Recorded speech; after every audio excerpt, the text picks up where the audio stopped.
ونستعينه ونستغفره ونؤمن به ونتوكل عليه ونعوذ بالله من شرور أنفسنا ومن سيئات أعمالنا من يهده الله فلا مضل له ومن يضلل فلا هادي له واشهد ان لا اله الا الله وحده لا شريك له واشهد ان محمدا عبده ورسوله اما بعد يا ايها الذين امنوا اتقوا الله حق تقاته ولا تموتن الا وانتم مسلمون يا ايها الناس اتقوا ربكم الذي خلقكم من نفس واحده وخلق منها زوجها وبث منهما رجالا كثيرا ونساء واتقوا الله الذي تساءلون به والارحام ان الله كان عليكم رقيبا يا ايها الذين امنوا اتقوا الله وقولوا قولا سديدا يصلح لكم اعمالكم ويغفر لكم ذنوبكم ومن يطع الله ورسوله فقد فاز فوزا عظيما فإن خير الحديث كتاب الله وخير الهدي هدي محمد صلى الله عليه وسلم وشر الأمور محدثاتها وكل محدثة بدعة وكل بدعة ضلالة وكل ضلالة في النار وقال الله تبارك وتعالى إن عدة الشهور عند الله 12 شهرا في كتاب الله يوم خلق السماوات والأرض ومنها آيات حرم ذلك الدين القيم فلا تظلموا فيهن أنفسكم وقاتلوا المشركين كافة كما يقاتلونكم كافة واعلموا أن الله مع المتقين رب اشرح لي صدري ويسر لي أمري واحلل عقدة من لساني يفقهوا قولي اللهم أرنا الحق حقا وارزقنا اتباعه وأرنا الباطل باطلا وارزقنا اجتنابه آمين يا رب العالمين مسلیان اور خواتین اسلام،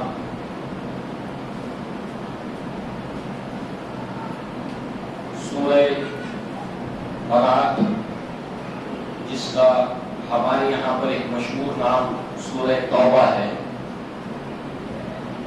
اس کی یہ آیت نمبر 36 ہے جس کو آپ نے سنا، اور اسی نسبت سے مطالبہ بھی تھا، تقاضا کیا گیا جو ماہ مبارک جس کا آغاز ہوا ہے اور ہم اپنے اطراف میں ماحول میں کچھ چیزیں دیکھتے ہیں، ہم اپنے دوستوں سے، رشتہ داروں سے، احبابوں سے ملتے ہیں جو ان تمام چیزوں کے اندر شریک ہوتے ہیں، ملوث ہوتے ہیں۔ ایک مسلمان کو اس میں شامل ہونے سے پہلے یہ سوچنا چاہیے، یہ علم حاصل کرنا چاہیے کہ اللہ کی کتاب، اللہ کے نبی صلی اللہ علیہ وسلم اس کے تعلق سے کیا ارشاد فرماتے ہیں، اس لیے کہ مسلمان آزاد نہیں ہے کہ غم منانے کے لیے اور نہ خوشی منانے کے لیے، وہ پابند ہے۔ اس کی زندگی میں اگر کوئی غم، کوئی دکھ آتا ہے تو اسلام اس کی رہنمائی کرتا ہے کہ وہ اس حالت کے اندر کس طرح زندگی گزارے۔ اس کو اللہ تعالیٰ راحت اور خوشیاں دیتا ہے، تو ایسی صورت میں بھی اللہ تبارک و تعالیٰ نے رہنمائیاں کی ہے کہ انسان اس کو کس طریقے سے اس خوشی کو قبول کرتے ہوئے کس طرح سے اپنا طرز عمل رکھے۔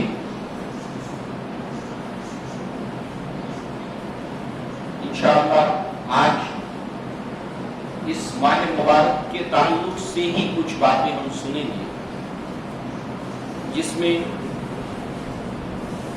سانحہ کربلا کے تعلق سے کوئی بات آج ہم نہیں کریں گے. انشاءاللہ اگلی مرتبہ اس کے اوپر بھی کچھ ہم باتیں سنیں گے انشاءاللہ اگلے شنیوار کو. ضرورت محسوس ہوئی ایک ہفتہ اور ایک سنیچر اور وہ اگر نہ اس کے اوپر اگر ایک ہی قسط میں بات ہو جاتی ہے تو انشاءاللہ کفایت کر جائے تو ٹھیک ہے. تو جیسے کہ ہمارا ارادہ ہے کہ آج ہم اس مہینے کے تعلق سے دیکھیں کہ اسلام، قرآن، اللہ کے نبی کے تعلق سے کیا کہتے ہیں. آیت میں اللہ تعالیٰ نے جو ہم نے سنی فرمایا ان عدت الشہور عند اللہ 12 شہرا، کہ بے شک اللہ تبارک و تعالیٰ کے نزدیک مہینوں کی گنتی 12 ہے. فی کتاب اللہ، اللہ کی کتاب میں. یوم خلق السماوات والارض، جب سے اللہ تبارک و تعالیٰ نے آسمانوں اور زمین کو تخلیق کیا ہے، بنایا ہے، اس وقت سے 12 مہینے سال کے. یہ اللہ کے دنیا کے لیے پلان تدبیر کا ایک حصہ ہے. اب ان 12 مہینوں میں منہا اربعۃ حرم، اس میں 4 مہینے ایسے ہیں جو حرمت والے ہیں، محترم ہیں. 12 میں سے 4 محترم ہیں. ذالک الدین القیم، یہی سیدھا دین ہے، یہی راست دین ہے. فلا تظلموا فیہن انفسکم، تو ان مہینوں کے اندر، ان کے اندر اپنے نفس کے اوپر، اپنی جان کے اوپر ظلم مت کرو. وقاتل المشرکین کافۃ، پھر بین السطور میں جب یہ مہینے گزر جائیں تو پھر پورا قتال اور جنگ کرو ان کافروں سے، مشرکوں سے، جس طرح وہ ان سے پورا جنگ کرتے ہیں.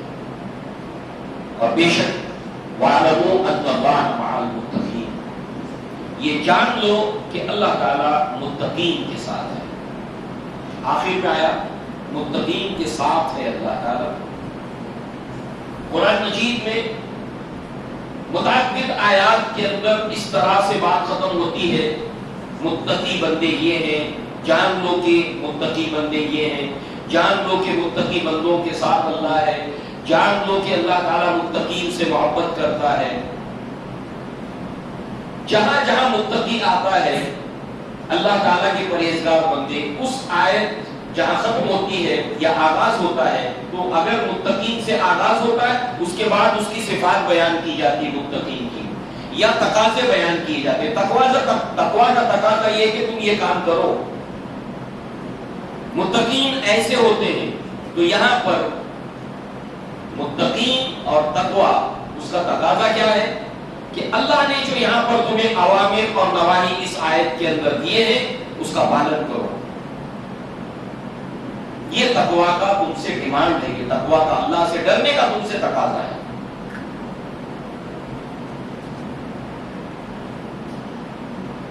اب اس آیت کے تعلق سے بخاری کے اندر کتاب التفسیر کے اندر ایک روایت ہے اور اس کی شرح فتح الباری نے کی، تو اس کے کچھ نکات حدیث کے بعد ہم دیکھیں گے. اس آیت کے تعلق سے اللہ کے نبی نے کیا فرمایا اور حجۃ الوداع کے موقع پر فرمایا. صحابہ سے خطاب کرتے ہوئے فرمایا، جہاں پر 1,00,000 سے زائد صحابہ آپ کے سامنے تھے. بہت ہی اہم باتیں اللہ کے نبی نے بیان کی ہے اس وقت، اور بے دردی اللہ کے نبی نے خطابات کی ہیں. محمد جناگڑی رحمہ اللہ، انہوں نے ان خطبات کو جمع بھی کیا ہے، بلکہ اللہ کے نبی کے سارے خطبات کو جمع کرنے کی کوشش کی ہے. اس میں وہ تمام خطبات بھی شامل ہیں جو حج کے ایام میں اللہ کے نبی نے حج کرتے ہوئے دیے ہیں جگہ جگہ. اس میں اللہ کے نبی نے ایک بات فرمائی کہ دیکھو، ممکن ہے کہ اگلے سال میری اور تمہاری ملاقات نہ ہو، یہ اتنی اہم بات ہے، لہذا مناسک حج مجھ سے سیکھ لو. اور اللہ کے نبی نے اس آخری حج میں تمام کے تمام اہم باتیں، ضروری باتیں اس کو دہرایا، زور دے کے بتایا، اس کی امپورٹنس کا پتہ چلتا ہے۔ تو اس آیت میں اللہ کے نبی نے فرمایا، اس آیت کے بارے میں بتا کر اس کی شرح ہے، وہ تفسیر ہے، اور اس کے بعد آگے اللہ کے نبی نے مزید صحابہ سے، اہل اسلام سے قیامت تک کے لیے رہنمائیاں کی۔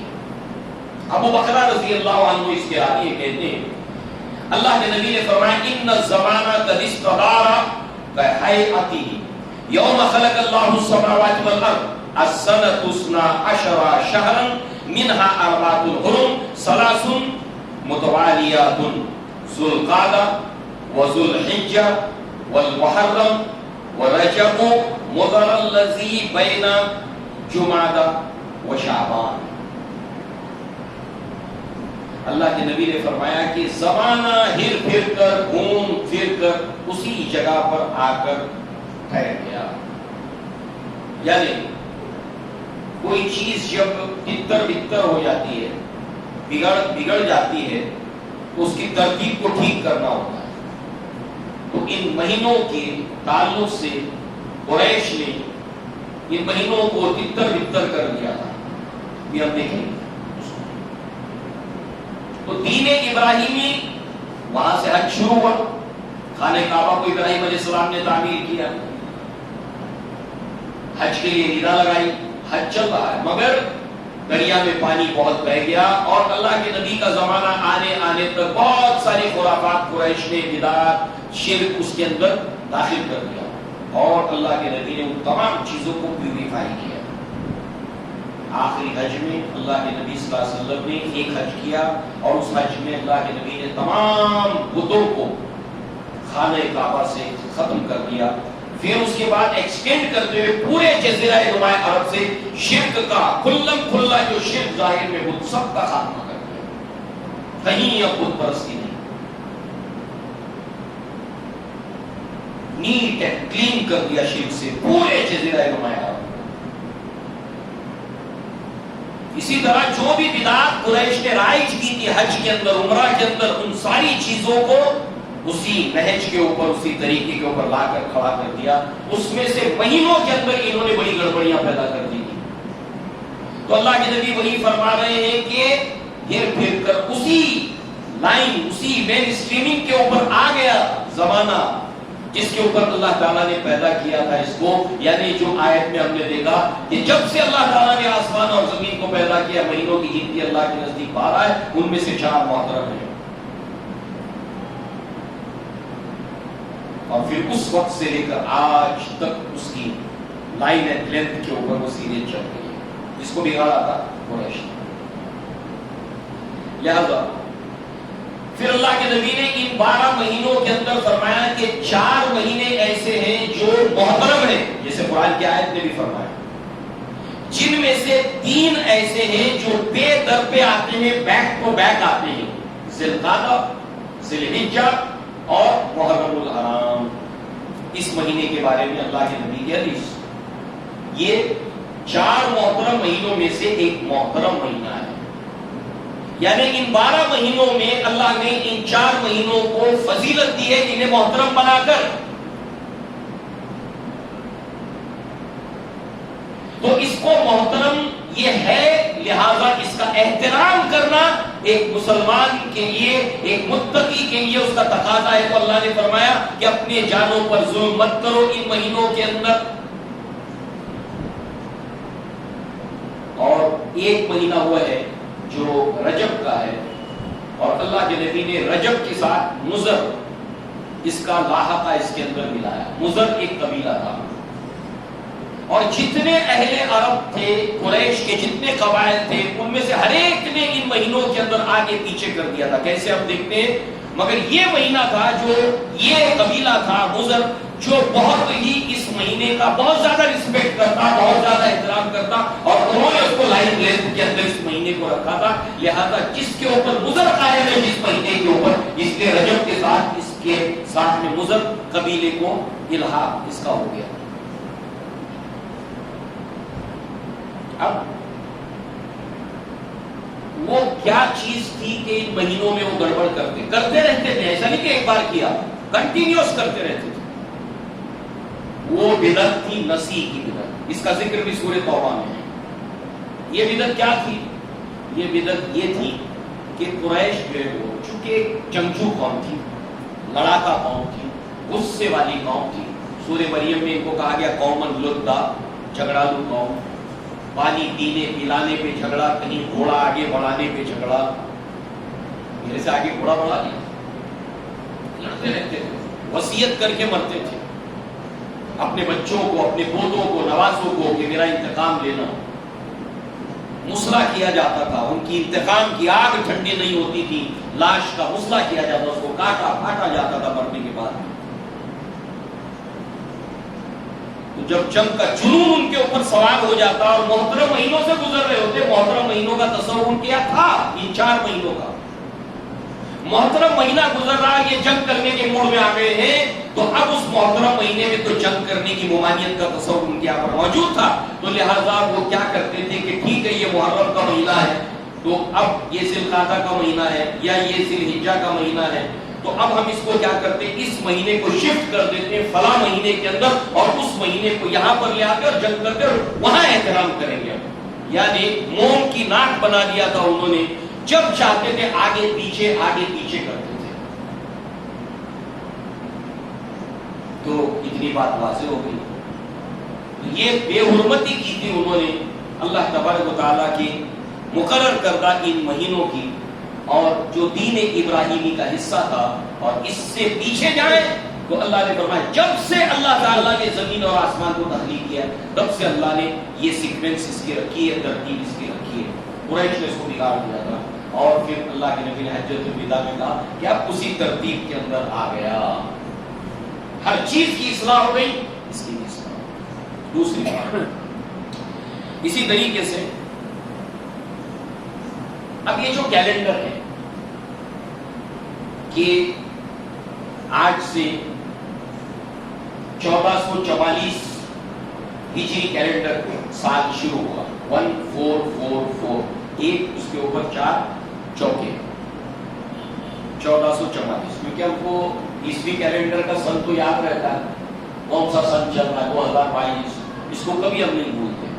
مگر یہ اچھی خاصی تعداد ہے جنہیں، کیونکہ یہ ہمارے لائف کے اندر شامل نہیں ہے.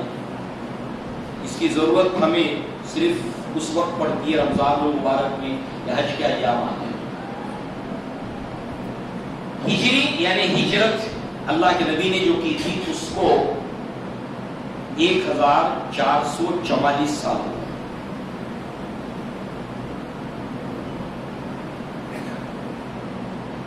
اس ہجری کیلنڈر میں ایک بات ہمیں یاد رکھنی چاہیے کہ اس میں 13 سال مکی زندگی کے شامل نہیں ہیں. ہجرت سے یہ کیلنڈر ہے. اس کا کیا اتہاس ہے؟ اب وہ تو ترتیب میں آ گئی بات. اللہ کے نبی صلی اللہ علیہ وسلم کے زمانے میں بھی معاذ بن جبل اور ابو موسیٰ اشعری رضی اللہ عنہ، یمن کے 2 حصے تھے، ایسٹ اینڈ ویسٹ، مشرق اور مغرب. تو اس میں ایک یمن کے حصے کے اوپر معاذ بن جبل گورنر تھے اور دوسرے حصے کے اوپر ابو موسیٰ اشعری رضی اللہ عنہ. تو خطوط کا سلسلہ جو ہے وہ مدینہ سے جاری رہتا تھا. امیر المؤمنین انہوں نے کوئی پیغام دینا ہے، کوئی سرکولر ایشو کرنا ہے تمام کے تمام اسلامی دنیا کے اندر، تو وہ خطوط لے جانے والے جو ہے وہ خطوط پیغام لے جاتے تھے. عمر بن الخطاب نے اس نظام کو، اس ترتیب کو بہت فاسٹ کر دیا تھا. خاص اس کے لیے انہوں نے ایسے تیز رفتار گھڑ سوار اور پھر ایسی جو ہے وہ چھاؤنیاں بنائی تھی کہ یہ پیغام لے کے یہاں پہنچا، وہاں سے اگلا، وہاں سے اگلا. اس طریقے سے تیزی کے ساتھ پیغام پوری اسلامی دنیا کے اندر پھیل جائے.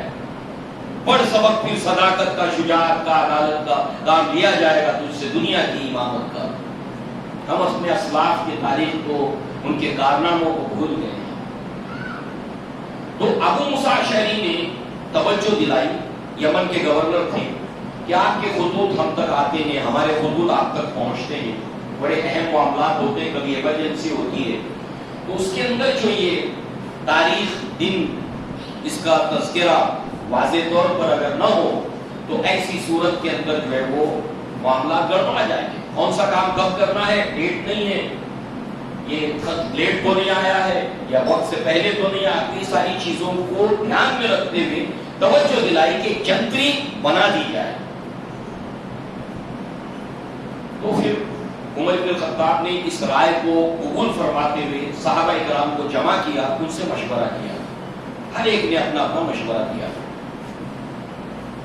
مگر جس مشورے کے اوپر تمام صحابہ کا اتفاق ہوا وہ اس بنیاد کے اوپر کہ اللہ کے نبی صلی اللہ علیہ وسلم نے ذی الحجہ اس 12ویں مہینے کے اندر، آخری مہینے کے اندر ہجرت کا ارادہ کیا، تیاریاں کی، اور اب جو نیکسٹ منتھ آنے والا تھا اس کے بعد فوری طور پر اگلا مہینہ وہ محرم کا مہینہ تھا.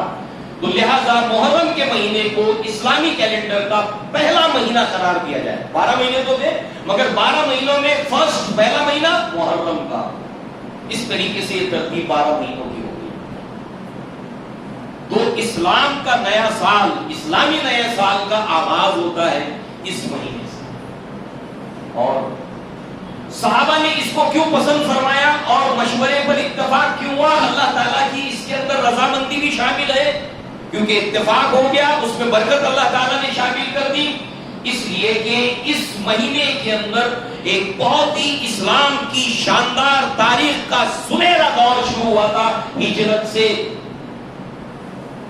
شاندار تاریخ کا آغاز ہوا تھا اسلام کی، جس کی تابنا کی، جس کی شانداری جو ہے وہ ایسی ہے کہ ہم اس مہینے کا آغاز روز ہو کر کریں، کب سے کریں. یہ پیغام ہمیں کیا دے رہا ہے؟ ایک نئے عزم کا ایک مسلمان آغاز کرے نئے سال سے. صحابہ کی سوچ، ان کی فکر، اس کو اختیار کرے. یہ اس کا اتہاس ہے. بہرحال اس کی تمام تفصیلات جو ہے فتح الباری کے اندر مناقب انصار کے حوالے سے مل جائے گی. اب آئیے تیسری بات کی طرف کہ اللہ کے نبی صلی اللہ علیہ وسلم نے جب حج کیا تو یہی عنوان چل رہا ہے اللہ کے نبی کے خطبے میں. اس میں اللہ کے نبی صلی اللہ علیہ وسلم نے جب یہ بات فرما دی تو فرمایا الا ایو یوم ھذا. صحابہ سے پوچھا بتاؤ آج کون سا دن ہے؟ صحابہ نے فرمایا اللہ و رسولہ عالم. وہ دن کون سا تھا صحابہ کو معلوم تھا، پتا تھا، تاریخ بھی معلوم تھی اور وہ دن بھی پتا تھا کون سا دن ہے. پھر بھی صحابہ نے کہا اللہ و رسولہ عالم. یہ ہمیں صحابہ کی زندگی میں ملتا ہے. آسان سوال ہے جس کا جواب وہ جانتے تھے مگر پھر بھی کہتے تھے اللہ و رسولہ عالم. ہمیں سیکھنے کی ضرورت ہے. ایک مرتبہ اللہ کے نبی نے پوچھا سلمان فارسی سے، سلمان آج کون سا دن ہے؟ اس دن جمعہ کا دن تھا. سلمان فارسی کو معلوم تھا رضی اللہ عنہ مگر کیا کہا اللہ و رسولہ عالم. اللہ اور اس کے رسول بہتر جانتے. پھر پوچھا سلمان آج کون سا دن ہے؟ کہا اللہ و رسولہ عالم. پھر تیسری بار پوچھا سلمان آج کون سا دن ہے؟ پھر کہا اللہ و رسولہ عالم. جاننے کے باوجود، معلوم ہونے کے باوجود ایسا کیوں؟ اللہ کے نبی نے یہاں پر پوچھا آج کون سا دن ہے، صحابہ کو معلوم ہے پھر بھی کہا اللہ و رسولہ عالم. کیونکہ صحابہ یہ بات جانتے تھے کہ ہم جو بات جانتے ہیں آج کے بارے میں اللہ کے نبی اس کے سوا اور کوئی بات ایسی بتانا چاہتے ہیں جس کو ہم نہیں جانتے. تو اللہ کے نبی نے فرمایا الیسا یوم النحر، کیا آج یوم النحر نہیں ہے، قربانی کا دن، 10ویں تاریخ؟ صحابہ نے فرمایا ہاں آج یوم النحر ہے. پھر فرمایا ایو شہر ھذا، یہ کون سا مہینہ چل رہا ہے؟ صحابہ کو معلوم تھا پھر بھی کہا اللہ و رسولہ عالم. کیوں؟ کیونکہ وہ جو جانتے ہیں اللہ کے نبی اس کے سوا کچھ ہم کو بتانا چاہتے ہیں. فرمایا الیسا ذی الحجہ، کیا یہ ذی الحجہ کا مہینہ نہیں ہے؟ صحابہ نے فرمایا ہاں یہ ذی الحجہ کا مہینہ ہے. ایو بلد ھذا، یہ شہر کون سا ہے؟ صحابہ اکرام جانتے تھے یہ شہر کون سا ہے، مکہ ہے. پھر بھی کہا اللہ و رسولہ عالم، کہا الیست البلد، کیا یہ محترم شہر نہیں ہے، محترم دن، محترم مہینہ، ذی الحجہ محرم، جیسے ذی الحجہ محرم ہے، ذی الحجہ محترم ہے، ایسے محرم، ذی القعدہ اور رجب، یہ محترم مہینہ، یہ محترم دن اور یہ محترم شہر. ابھی تین باتوں کو سامنے رکھنے کے بعد اللہ کے نبی نے فرمایا کہ دیکھو جس طریقے سے یہ شہر محترم ہے، اس شہر میں جانے کے بعد انسان رسپیکٹ کرتا ہے، احترام کرتا ہے، کسی سے لڑتا نہیں، جھگڑتا نہیں، کسی کو گالی گلوچ نہیں. وہ محترم شہر ہے، امن کا شہر ہے، امن کو وہاں کے بگاڑتا نہیں. اللہ تعالیٰ نے ابراہیم علیہ السلام کی دعا کو قبول کرتے ہوئے اس کو امن کا شہر بنایا. تو مومن سوچتا کہ میری ذات سے میں اس میں بدامنی نہ پھیلاؤں، چاہے مجھے جتنا نقصان ہو جائے، جو بھی ہو جائے میں صبر کروں گا، مگر کوئی بدامنی نہیں پیدا کروں گا. جیسے تم احترام کرتے ہو شہر کا، جیسے تم احترام کرتے ہو ان مہینوں کا، جیسے تم احترام کرتے ہو یوم النہر کا، اس دن کا، ایسے ہی تم میں سے ہر ایک کے اوپر مسلمان کی جان، اس کی مال، اس کی عزت، آبرو محترم ہے. منڈا لگا لگا کے ہم ایک دوسرے کے اوپر، زمانے حاضر کے اوپر عزتوں سے کھیلتے ہیں. کسی کی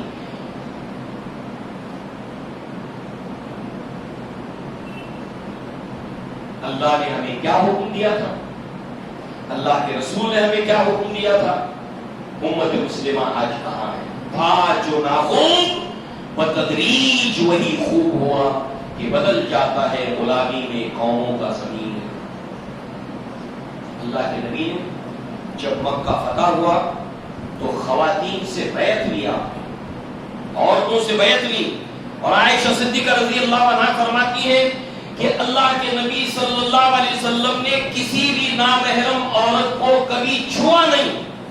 زبانی ہوتی تھی بات، اس کے اندر اللہ کے نبی صلی اللہ علیہ وسلم نے جن جن باتوں پر ان سے بیعت لی، اس میں اللہ اور اس کے رسول کی اطاعت اپنے استعداد کی حد تک کریں گی معروف کے اندر، اور اس کے ساتھ ساتھ، اور اللہ کے نبی کی ہر بات معروف ہے، اس کے ساتھ ساتھ جو ہے وہ آپ نے فرمایا کہ وہ بہتان نہیں باندھے گی، چوری نہیں کرے گی، وہ ماتم نہیں کرے گی، وہ لوہا نہیں کرے گی، سینہ کو بھی نہیں کریں گی، بالوں کو نہیں کھولیں گی. مجھ سے وعدہ کرو کہ تم یہ سب نہیں کرو گی. اور کو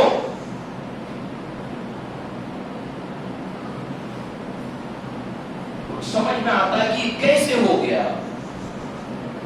کس نے یہ سب ہمارے یہاں داخل کیا کہ پورا مہینہ ہو ہلہ مچایا جائے، بجائے اس کے کہ اس کا احترام کرنے کے. کہیں نہ کہیں کوئی انڈر گراؤنڈ ریور کوئی چل رہا ہے، کچھ ہے جو چل رہا ہے جس نے امت کو اس راستے کے اوپر ڈھکیل دیا جو قرآن اور حدیث کے خلاف، اسلامی تعلیمات کے خلاف.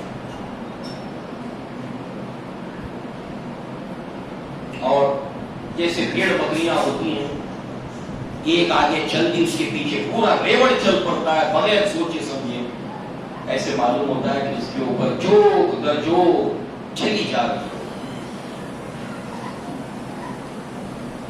اللہ تعالیٰ نے ان کے مہینوں کے اندر نبی نے فرمایا مومن کی جان، مال، عزت، آبرو سے محترم ہے جیسے اس کا تقابل کیا تین چیزوں کا، تمہیں بھی اپنے ہر مسلمان بھائی کی جان، مال، عزت. اس لیے اللہ کے نبی صلی اللہ علیہ وسلم نے جو یہ بات فرمائی، قرآن نے فرمایا وَلَا تُظْلَمُونَ أَنفُسَكُمْ، اپنے جانوں کے اوپر اس مہینوں کے اندر ظلم نہ کرو. اگر تم یہ ساری چیزیں کرتے ہو تو گویا کہ اپنے نفس کے اوپر، اپنی جان کے اوپر ظلم کرتے ہو.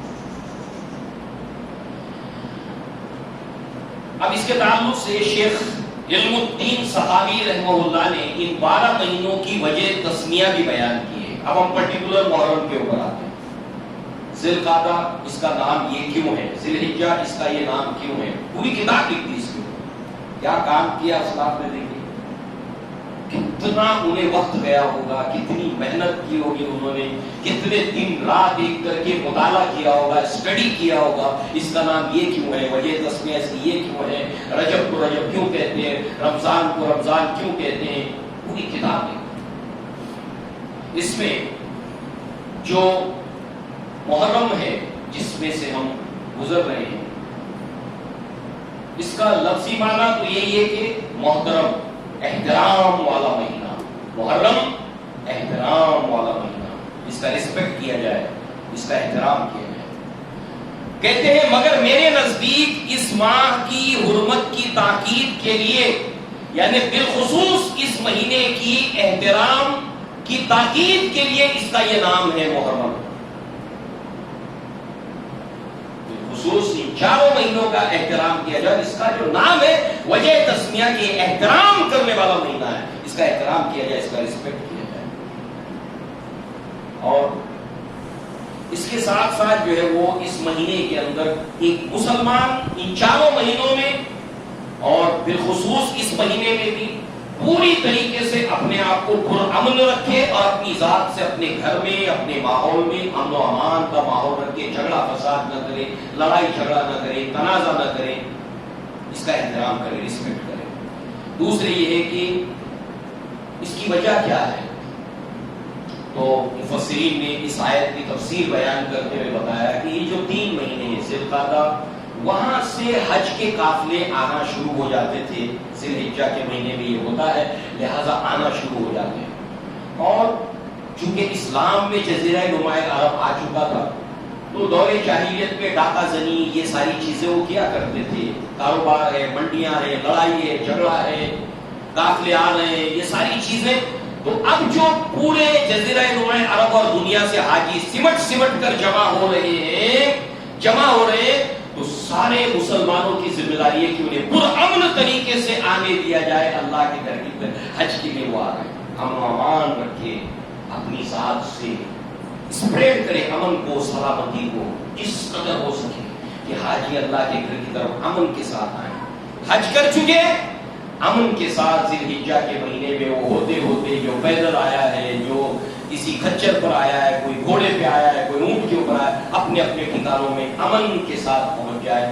تو یہ آنا اور جانا امن و امان کا بنا دیا جائے، تو انہیں واپس پہنچتے محرم کا مہینہ اس میں آ جاتا ہے۔ دیکھیے ابھی بھی ہندوستان کے اندر حاجیوں کے آنے کا سلسلہ بھی دھیرے شروع ہو رہا ہے۔ ابھی تو اسپیڈ بھی نہیں پڑی، رفتار نہیں پڑی، محرم کا مہینہ شروع ہو گیا تو ایسے ہی حاجی لوٹنے والے ہوتے ہیں۔ یہ حکمت، یہ مصلحت انسان جانے۔ اب ایک بات میں آپ کے سامنے رکھتا ہوں، دھیان سے سنیں۔ 18 ذی الحجہ کو ہنگامہ برپا کیا بلوائیوں نے، عثمان بن عفان رضی اللہ عنہ کی شہادت 18 ذی الحجہ کو کی۔ محترم مہینوں کے اندر یہ فتنہ فساد بلوائیوں نے برپا کیا۔ عبداللہ ابن ابی اور اس کے سرخیر اس کا جو گروہ ہے، اسی مہینے میں سمجھنے کی کوشش کریں۔ اور 18 ذی الحجہ کو آپ کی شہادت ہوئی، مگر اس سے پہلے سے ہنگامے شروع کر دیے انہوں نے۔ یکم محرم الحرام اور ذی الحجہ کے مہینے میں عمر بن الخطاب کے اوپر فیروز لولو ایرانی فیروز لولو ایرانی، اس نے عمر بن الخطاب کو فجر کی نماز کے اندر حالت نماز میں جب آپ امامت کر رہے آپ کے اوپر حملہ کیا۔ اور یکم محرم الحرام کو یہ ایک تاریخ ہے، امیر المؤمنین عمر بن الخطاب رضی اللہ عنہ کی شہادت ہوئی تھی۔ یہ دن کیوں نہیں یاد ہے؟ اس کو کیوں نہیں منایا جاتا؟ اور 18 ذی الحجہ کو عید غدیر منایا جاتا ہے، عید منائی جاتی ہے جس دن عثمانی، سوچیے ایک پوائنٹ پر سوچیے، عید غدیر منائی جاتی، عید منائی جاتی، خوشیاں منائی جاتی ہیں۔ معاویہ بن ابو سفیان رضی اللہ عنہ، ان کی شہادت اس موقع پر کھیر اور پوریاں چھپا کر کھلائی جاتی ہیں، خوشیاں منائی جاتی ہیں۔ اور وہ مسلمان جو اپنے آپ کو اہل السنت والجماعت سے منسوب کرتا ہے وہ ان تمام تہواروں میں شامل ہوتا ہے، جانتا نہیں کہ وہ کر کیا رہا ہے۔ اگر غور کرے اس کے پاؤں تلے کی زمین کھسک جائے۔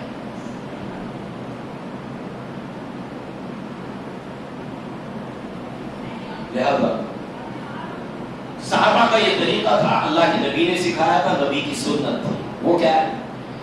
جب آپ پہلی تاریخ کا چاند دیکھتے تو دعا پڑھتے۔ دعا کیا ہوتی؟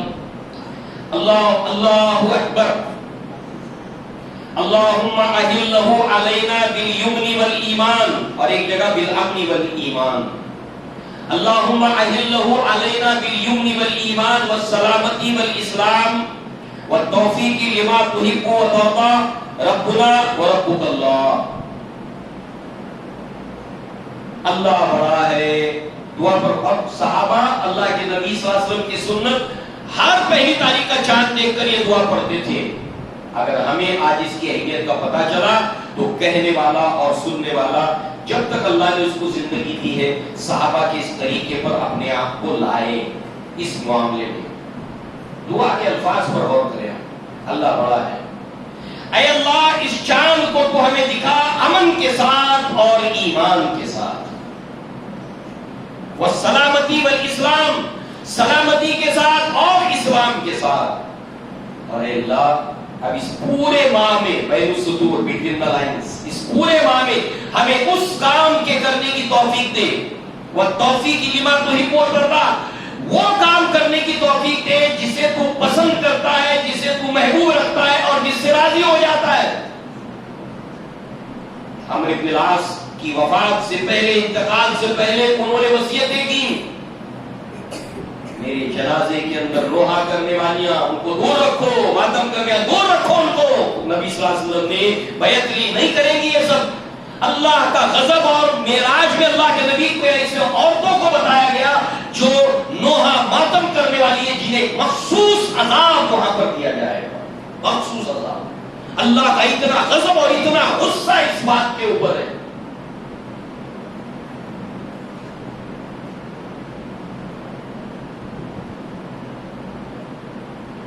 اور اللہ کے نبی صلی اللہ علیہ وسلم کی ان باتوں پر عمل کرنے والی، عہد لینے والی اللہ کے نبی کی بیٹیاں ہیں، زینب رضی اللہ عنہا، رقیہ رضی اللہ عنہا، ام کلثوم رضی اللہ عنہا، فاطمہ رضی اللہ عنہا۔ کبھی دیکھا فاطمہ رضی اللہ عنہا کی زندگی کو پڑھ کر کے کبھی انہوں نے اس طرح کا کوئی معاملہ کیا؟ بڑے سے بڑے غم کو صبر کے ساتھ، تحمل کے ساتھ برداشت کیا۔ چھوٹی کی تب سے لے کر اللہ کے نبی کی وفات تک آپ کا طرز عمل آپ دیکھیے۔ ہماری خواتین کس کو اسوہ بنائیں گی؟ لہذا مومن اس طرح کی چیزوں کو دیکھ کر بھی اس کو طاقت نہ پہنچائے، دیکھ کر بھی طاقت نہ پہنچائے، تمام چیزوں کو دور رہے اس سے۔ لہذا دعا تو یہ ہے۔ اب آپ دیکھیے کہ ہم میں سے ہر کوئی ان 12 مہینوں میں سے کسی نہ کسی ایک مہینے میں اس کا انتقال ہونا ہے۔ دعا ہم یہ پڑھتے ہیں، اگر یہ دعا اللہ تعالیٰ ہماری قبول کر لے اپنے فضل و کرم سے، ہم نے مانگی، چاند کو دیکھا اور دعا مانگی، تو آپ نے دیکھا کتنی بڑی نعمت مانگی۔ یہ پورا مہینہ ہمیں اسلام کے ساتھ اور سلامتی کے ساتھ ہو، ایمان کے ساتھ ہو، امن کے ساتھ ہو۔ اور اللہ نے کیا فرمایا؟ یا ایھا الذین آمنوا اتقوا اللہ حق تقاتہ ولا تموتن الا وانتم مسلمون، موت نہ آئے مگر تم مسلمان رہو۔ اور ہم یہی دعا یہاں پر مانگتے ہیں، اور نماز جنازہ میں کیا مانگتے؟ جب ہم نماز جنازہ پڑھتے، اے اللہ ہم میں سے جس کسی کو جب تک تو زندہ رکھ، تو اسلام کے اوپر زندہ رکھ، وَمَن تَوَفَّيْتَهُ مِنَّا فَتَوَفَّهُ عَلَى الْإِيمَانِ، اور جب کسی کو ہم میں سے کسی کو تو فنا اور موت دے تو ایمان کے اوپر موت دے۔ تو ہم ایک مہینے کی پروٹیکشن ہے اس دعا کے اندر جو اللہ تعالیٰ سے مانگتے ہیں۔ کتنی زبردست یہ دعا ہے، کیا ہمارے معمولات کا یہ حصہ ہے؟ جبکہ انہی 12 مہینوں میں سے کسی ایک مہینے میں ہم میں سے ہر ایک کی موت کو اللہ تعالیٰ نے مقدر کیا ہے۔ کیوں نہ ہم اس دعا کو اپنی زندگی کے اندر شامل کریں اور اس دعا پر غور بھی کریں. لہذا اس آیت کے حصے کے اندر جو فلا تظلموا انفسکم، یہ جو حصہ ہے اس مہینوں کے احترام کر کے اپنی جانوں پر ظلم مت کرو. ابن عباس رضی اللہ عنہما اس کی شرح، اس کی تفسیر بیان کرتے ہوئے کہتے ہیں کہ 12 مہینے سال کے ہیں، ان میں سے کسی بھی مہینے میں ظلم مت کرو اپنے نفس کے اوپر، کسی بھی مہینے میں، مگر خاص طور سے ان 4 مہینوں کے اندر تو خاص اپنے نفس کے اوپر ظلم مت کرو، ان کا خاص احترام کرو. کیوں؟ اس لیے کہ بہت زیادہ ادب اور اس کا احترام بجا لانے کا حکم اللہ تعالیٰ نے ہم کو دیا ہے، اللہ کے نبی نے ہم کو دیا ہے، اس لیے بہت زیادہ ان کا احترام کرو. اور اس کے اندر یاد رکھو کہ اگر تم کوئی بھی نیکی کا کام کرو گے اس میں ثواب بھی زیادہ ہے اس مہینے کے اندر، اور اگر اس کے اندر گناہ کرو گے اس کا احترام نہ کرتے ہوئے تو اس کے اندر گناہ بھی، اس کا جو معاملہ ہے وہ زیادہ ہے، نارمل نہیں ہے. جیسے باقی 8 مہینوں میں اس میں گناہ کرو گے، گناہ جو باقی دنوں میں گناہ کا جو تمہیں ملے گا وہ ان مہینوں میں زیادہ ملے گا اگر کرو گے، اور اگر نیکی کرو گے تو اللہ تبارک تعالیٰ زیادہ دے گا تمہیں. اب اللہ کے نبی صلی اللہ علیہ وسلم کا اس مہینے کو لے کر، اس مہینے میں ایک اور عمل اللہ کے نبی کا ملتا ہے اور اوتھینٹک روایات کے اندر ہے. وہ ہے کہ عاشورہ یعنی محرم کی 10ویں تاریخ جو ہے وہ، اس میں اللہ کے نبی روزہ رکھتے تھے، روزہ رکھتے تھے اللہ کے نبی، اور اس کی تلقین کیا، اس کی تعلیم کی. عائشہ صدیقہ مسلم شریف کی روایت ہے، اللہ کے نبی صلی اللہ علیہ وسلم جو ہے وہ وصیام یوم عاشورہ احتسب علی اللہ یکفر السنۃ التي قبلہ، کہ اس 10 تاریخ کو عاشورہ کا روزہ رکھنے کا جو ثواب ہے، جو اجر ہے، وہ پچھلے 1 سال کے صغیرہ گناہ، چھوٹے گناہ جو ہے وہ اللہ تبارک تعالیٰ اس کو معاف کر دیتا ہے. جتنے سال بھر کے چھوٹے گناہ ہم نے کیے وہ سب معاف ہو جاتے ہیں، کیونکہ کبیرہ گناہ کے تعلق سے کنڈیشن توبہ ہے، سچی توبہ. یا ایھا الذین آمنوا توبوا الی اللہ توبۃ نصوحا. سارے چھوٹے گناہ اللہ دھو ڈالتا ہے. یہ روزے کی فضیلت اور اس کی برکت ہے.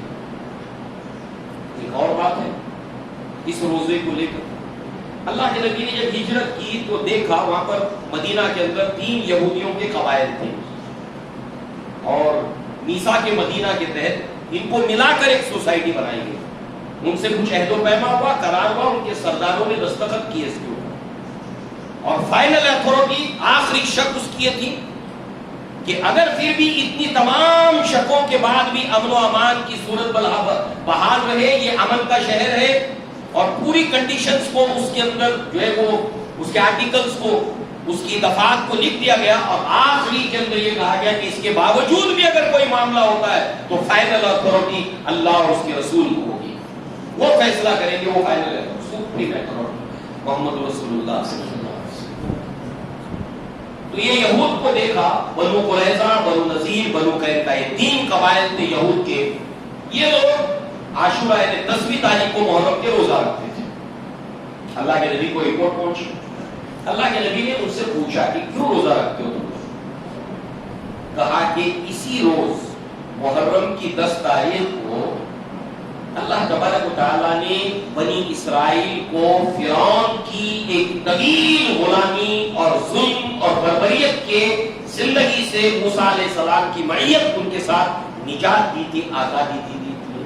لہذا اس لیے ہم یہ روزہ اللہ کے نبی نے فرمایا تو ہم موسیٰ علیہ السلام کے تم سے زیادہ مستحق ہیں.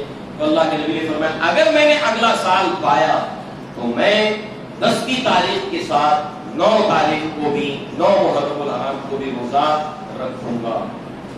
10 اس کے ساتھ ملا کر 9. کیوں؟ اس لیے کہ یہود 10 کا صرف رکھتے ہیں 1، تو اللہ کے نبی نے جگہ جگہ ان کی مخالفت کا امت کو تعلیم دی ہے، ان کی مخالفت کرو، تو اس طرح ان سے مشابہت نہ ہو جائے، ان کے جیسا نہ ہو جائے، ایک روزہ رکھ کر اس لیے میں 10 کے ساتھ 9 کو رکھوں گا۔ علماء نے 10 تاریخ کو تو روزہ ہم رکھتے ہی ہیں، مسلمان مرد، مسلمان عورتیں اور گھر میں مائیں بہنیں اپنے بچوں کو بھی رکھواتی ہیں کہ وہ بھی اس کی برکت سے نہ محروم رہ جائے اور اس کی برکات ان بچوں کو بھی ملے، تو ان کو بھی عادت رہتی ہے الحمدللہ۔ لہذا جو ہے وہ اب جو یہ روزہ رکھنے کا معاملہ کوئی 9 کو نہیں رکھ سکا، آپ کیا کریں؟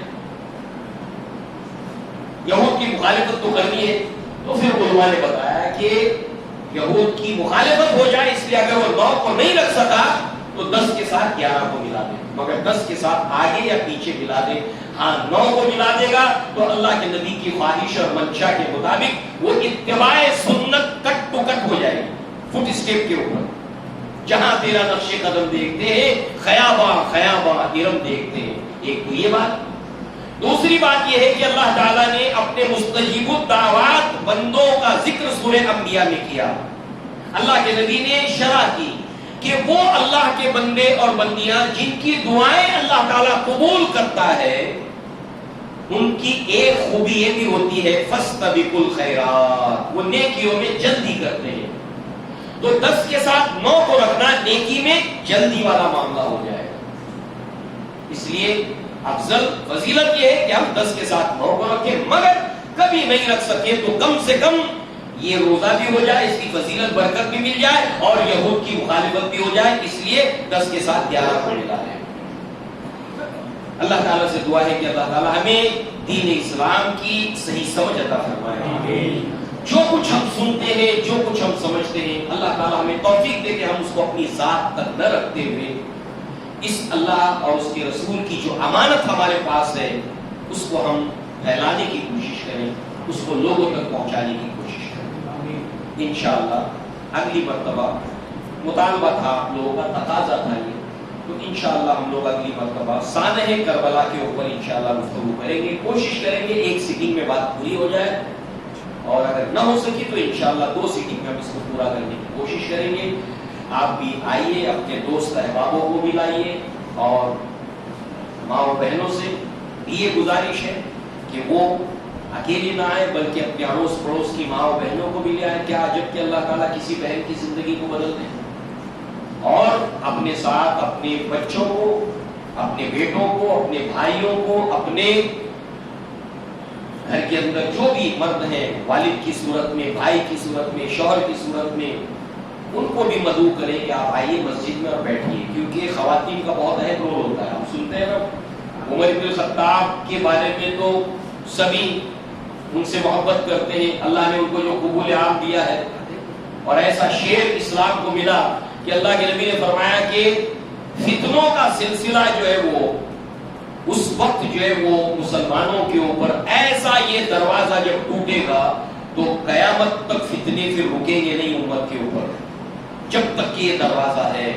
جس دن یہ دروازہ ٹوٹ جائے گا پھر فتنوں کی باڑھ ہے جو آتی رہے گی، اور یہ دروازہ کون تھا؟ مسلمانوں کے اوپر فتنے کو روکنے والا ہمارا بن کے کھڑا تھا، وہ عمر بن الخطاب تھے رضی اللہ عنہ۔ یہ جو فتنوں کے راستے میں ہمارا پروت بن کے کھڑے تھے عمر بن الخطاب، ان کو اسلام میں لانے والی کون؟ ان کی بہن تھی۔ لہذا ہماری مائیں بہنیں اس کو یاد رکھیں کہ کیا جب کہ آپ کا کوئی بھائی، آپ کے والد، آپ کا شوہر، اللہ تعالیٰ اسلام کا بڑا کام ان سے لے لے، تمہیں تو کوئی نہ جانے مگر ان سے بڑا بڑا کام لے لے، اور اللہ تعالیٰ آپ کے اجر و ثواب کے اندر وہ جو ہے وہ آتا رہے۔ اللہ تعالیٰ ہمیں اس کی توفیق عطا فرمائے۔ اقول قولی ھذا واستغفر اللہ لی ولکم ولسائر المسلمین والمسلمات، وآخر دعوانا الحمد للہ رب العالمین۔ السلام علیکم ورحمۃ اللہ وبرکاتہ۔